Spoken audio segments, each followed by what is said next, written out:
મિત્રો, આપણા દેશ ભારતમાં વાસ્તુશાસ્ત્ર ઘણું જ જાણીતું શાસ્ત્ર છે અને આપણે ત્યાં લગભગ દરેક ઘરમાં તેના નિયમોનું પાલન કરવામાં આવે છે અને સામાન્ય રીતે મોટાભાગના લોકો વાસ્તુના નિયમોનું પાલન માત્ર મકાન બનાવતી વખતે કે તૈયાર મકાન ખર્ચ રાખે છે અને ઘરમાં રાખેલી વસ્તુઓ વિશેના નિયમોને મોટાભાગના લોકો ધ્યાન બહાર કરી દે છે.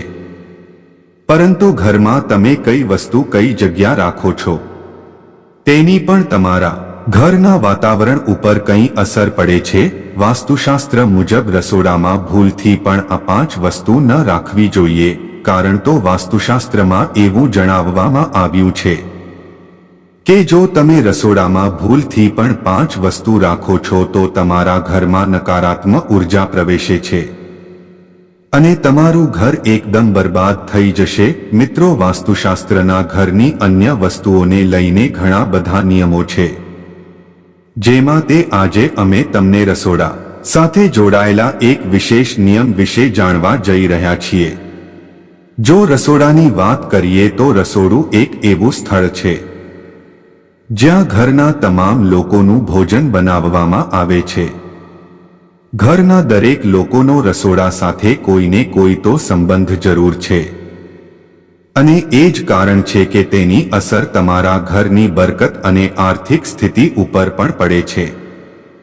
તો મિત્રો, એ વાતોને ધ્યાનમાં રાખીને મેં તમને થોડી એવી વસ્તુ વિશે જણાવવા જઈ રહ્યા છીએ જે તમારે ભૂલથી પણ રસોડામાં નથી રાખવાની, અને જો તમે એવું કરો છો તો તમારા ઘરમાં ગરીબી અને દુઃખ જેવી વસ્તુ આવી શકે છે.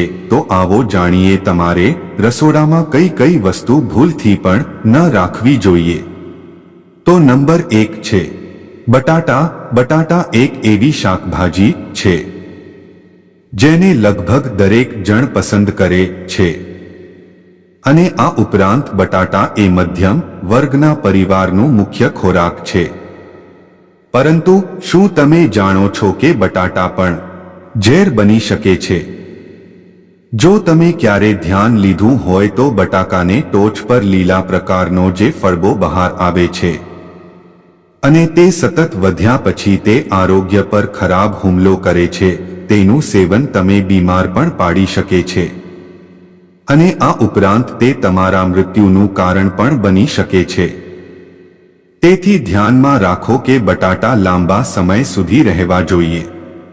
જલ્દી તેનો ઉપયોગ એટલે કે શાક બનાવીને એનો ઉપયોગ ન લઈ લેવાય. તો મિત્રો, આ વાતનો તમે ખાસ ધ્યાન રાખજો કે તમારા રસોડામાં વધારે સમય બટાટા પડ્યા હોય તો એને બહાર કાઢી નાખો અથવા તો એનો સબ્જી બનાવીને એનો ઉપયોગમાં લઈ લ્યો, નહીંતર તમારા ઉપર ખરાબ પ્રભાવ પડી શકે છે.